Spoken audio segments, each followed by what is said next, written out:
Kia ora tātou. So, as I have noted in my comment, I don't have a separate project on COVID, but those who know me will know me. I have too many interests. And I've always got lots of existing projects, and I've of course been able to notice aspects and features and lessons that from the whole COVID pandemic and responses to it that I think are relevant to existing things, and I'm going to note just, I guess, some of the aspects and lessons that I have that I've drawn from it, but I hope you're pleased to note that I've resisted writing on it yet, because I've always thought I've got to finish my existing commitments before I say yes to a new one, right? I've got a few of those book chapters backlogged. So I thought I'd just go through a few of the aspects. The first one is zoonosis, and that's the transmission of diseases that go from the natural world, typically animals, doesn't have to be, but you know, it can be fungi and plant-based things, but to humans. All right. There are lots of animal-based diseases that have caused a lot of damage within humans, and you think of HIV, AIDS, Ebola, Lyme disease, rabies, salmonella, they all come from animals and have jumped to humans, right? Influenza A, which is now in our vaccine for the flu, the SARS and the MERS, and then, I mean, this is just a few that jump out, right? And now coronavirus. But there have been predictions of more of these, you know, for years. I think in 2017 there was the big international, but also USA-based trial, you know, of the scenario planning of a novel coronavirus, and that was in 2017, right? So they've had these predictions for years, and despite this, we're unprepared for this one, even though it'd be exactly what people thought was actually predicted.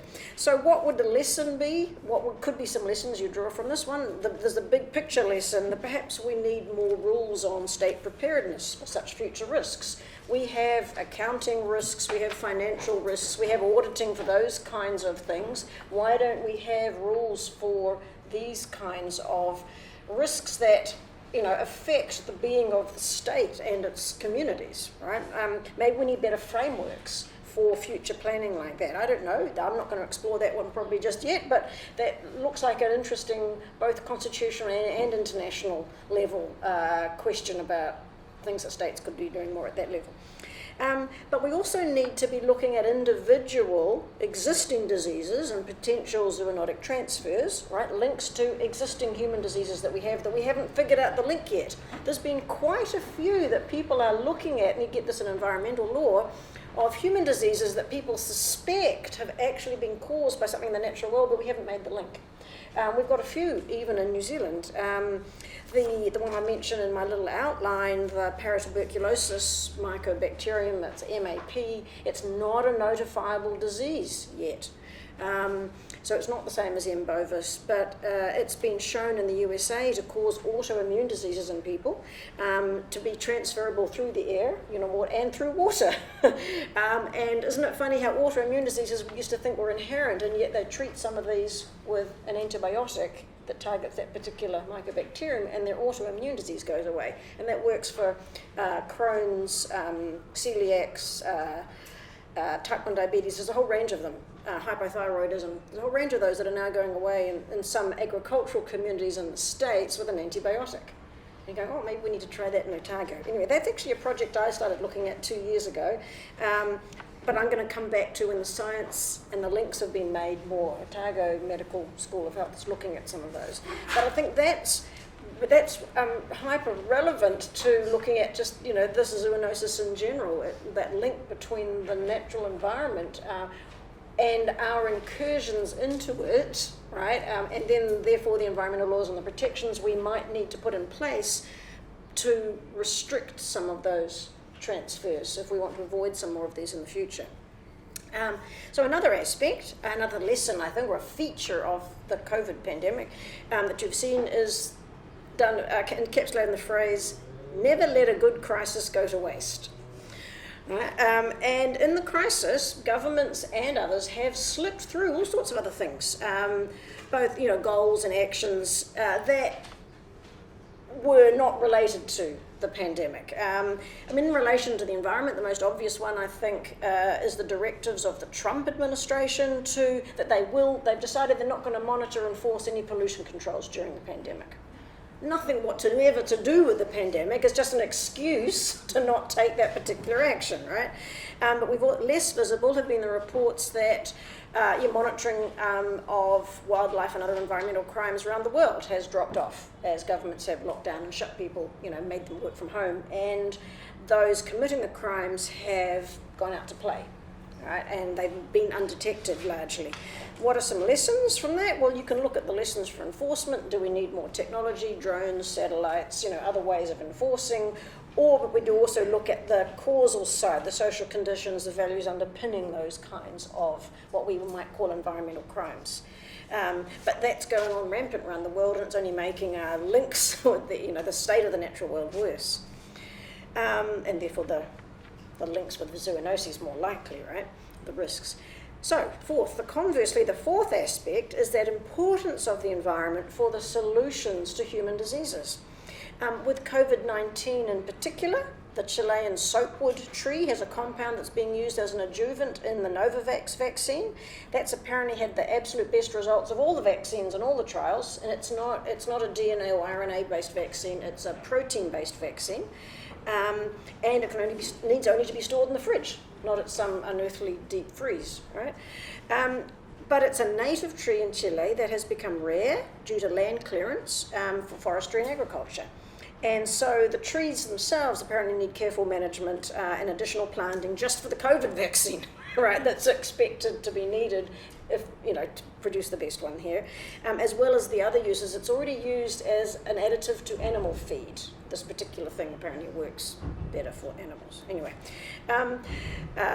but just as an aside, the producer of this compound has said if necessary, they will divert all the animal feed uses to the vaccine if necessary, if they can't ramp up production enough. But there's a lot of management of environmental, conditions, and that, don't destroy your Amazon rainforest, those kinds of lessons. Protect your biodiversity. You don't know when you're going to need it. What say they'd already cleared out most of it and couldn't ramp this stuff up, couldn't start these plantations in time. Would be even more on the poo, right? I think it just stresses that lesson of we have to have more risk preparedness. We don't know what we're going to need, so we have to pay more attention to doing the right thing before we know we need it.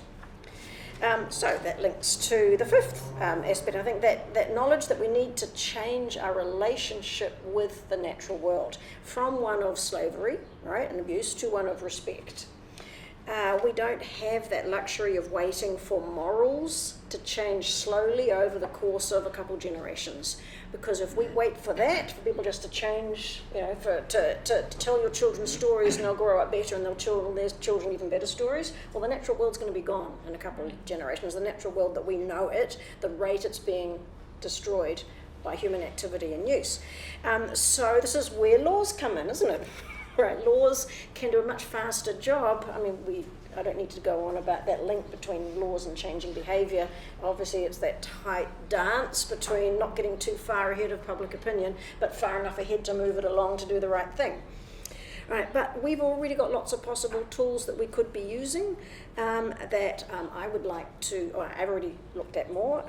We could be according rights for nature, including for animals. We could be looking at legal personality, even plants as persons. That's something I'm working on with Matt Hall up the hill. Upholding intrinsic values for nature, such as in our existing environmental laws, implementing responsibility frameworks, which we're very good at, much better at in New Zealand. So these are things that I will continue to work on. I think we'll be better prepared to avoid the next such zoonotic pandemic, right, with that. But then it brings me back to full circle. So I haven't got my glasses on. I thought, maybe I'd see a number soon. I can't actually read it.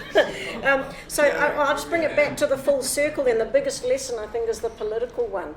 That has illustrated how humans respond to immediate and credible threats rights to their own health and safety.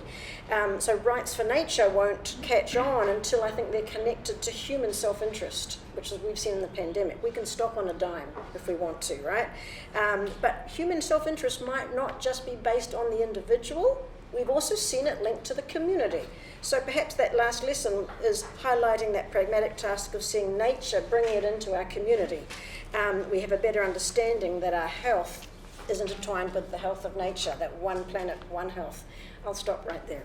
Oh, Kia ora tātou.